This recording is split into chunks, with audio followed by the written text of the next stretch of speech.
भारत के दक्षिणी छोर में रामेश्वरम तट के पास समुद्र में जलीय जीव जंतुओं का झुंड रहता था। उन्हीं झुंडों में एक मछली रहती थी। उसका नाम था जैनी। वह अक्सर झूठ बोलती थी और उसे सपने देखने की आदत थी। वह समुद्र में लहरों के साथ खेलती, नए सपने बुनती।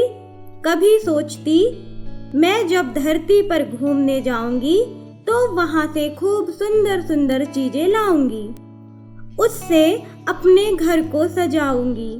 उनकी इस बातों को सुन सुनकर उसके साथी तंग आ गए थे।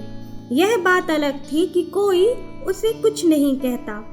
एक दिन ऑक्टोपस बोला, तुम ये झूठी बातें बनाना छोड़ दो, वरना एक दिन बड़ा नुकसान उठाओगी। तब उस मछली ने झिड़क कर कहा, चुप रहो, तुम सब मुझसे जलते हो।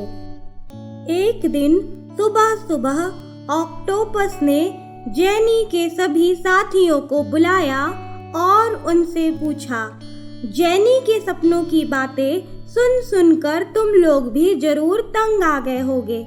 सब ने कहा, हाँ यही सच है, तो क्या करें। ऑक्टोपस और तारे मछली ने आपस में विचार विमर्श किया और कहा, सुनो, जैनी धरती पर घूमने जाना चाहती है, तो इसे आज जमीन पर भेज कर ही रहेंगे। अब उन्होंने कछुए को बुलाया और कहा कि तुम इसे अपनी पीठ पर बिठा लेना और समुद्र के ऊपर ले जाना और वहीं छोड़कर कहना, जाओ धरती के बाजार से सामान खरीद लो। जब तक लौट कर आओगी हम तुम्हारा यही इंतजार करेंगे। कछुआ और उसके साथियों ने कहा, हाँ ठीक है। इसके बाद कछुआ जैनी के पास पहुंचा और कहा, चलो आज मैं तुम्हें धरती की सैर करवाता हूँ। जैनी बहुत खुश हो गई। उसकी पीठ पर बैठकर समुद्र के किनारे आ गई, मगर जैसे ही उसने बाहर सूखी रेत देखी, वह घबरा कर बोली, मुझे नहीं जाना धरती के बाजार में। कछुआ बोला, क्यों? रोज तो तुम यही रट लगाए रहती थी ना, अब क्या हुआ? जैनी बोली, क्या तुम नहीं जानते, मछली जल की रानी है, जीवन उसका पानी है, बाहर निकालो तो मर जाएगी। अभी जैनी कह ही रही थी कि कछुआ रोककर बोला, समझ गया, तुम सबको झूठ बोलकर बेवकूफ बना रही थी।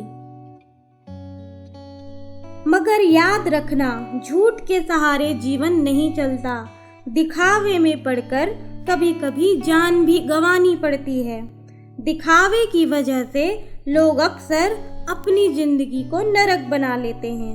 जैनी को कछुए की बात समझ आ गई और उसने कछुए से और समुद्र में जाकर अपने सभी साथियों से माफी मांगी और ऐसा कभी ना करने का वादा भी किया।